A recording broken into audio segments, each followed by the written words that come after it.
ये वीडियो का पार्ट 2 है। अगर आपने पार्ट 1 नहीं देखा तो लिंक डिस्क्रिप्शन में मौजूद है।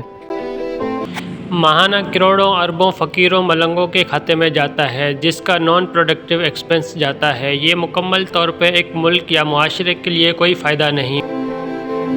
मिसाल के तौर पे आप 10 रुपये का बाल पेन ख़रीदते हैं, ये एक प्रोटेक्टिव इस्तेमाल है। इसमें से 1 रुपया हुकूमत को सेल्स टैक्स जाएगा, 3 रुपये दुकानदार का मुनाफा, 4 रुपये कंपनी को और 1 रुपया पैकिंग, 1 रुपया मार्केटिंग से मुतल्लिका इदारे को। यानी ये रकम सर्कुलेट कर रही है। एक मुल्क की मईशत में पैसा हैसियत खून के मानंद है, जो गर्दिश में रहेगा तो मईशत चलती रहेगी। अब सवाल ये है कि आपका 1 रुपया मुल्क को कैसे तबाह कर रहा है। एक तो इससे आप बेरोज़गारी को बढ़ावा दे रहे हैं, जिससे मांग कर ही महीने के 50 से 80 हज़ार मिल जाएं। वो क्यों, पहले 20 साल पढ़ेगा, फिर 5 साल नौकरी के पीछे धक्के खाएगा,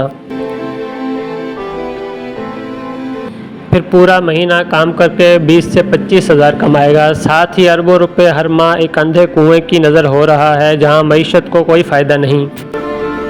और दूसरी बात, इससे फ़कीरों की तादाद मज़ीद से मज़ीद बढ़ेगी। जिस फ़कीर के 3 बच्चे खूब कमाई कर रहे हैं, उसने मज़ीद 4-5 बच्चे पैदा कर लेने हैं। उनकी कमाई पर न कोई इनकम टैक्स जाता है, न कोई और मुआशी फ़ायदा।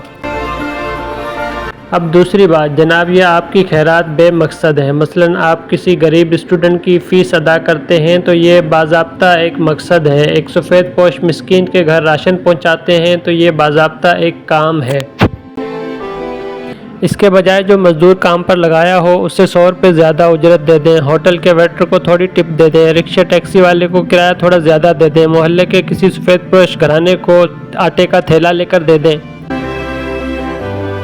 किसी गरीब के बच्चे की तालीम में थोड़ी मदद कर दें, किसी बूट पॉलिश करने वाले को पॉलिश के बाद कुछ ज़्यादा रकम दे दें, किसी फलाही तंजीम को कुछ अतियात दे दें। यह सदका है। ये बलाएं टाल सकती है आपसे भी और मुल्क की मईशत से भी।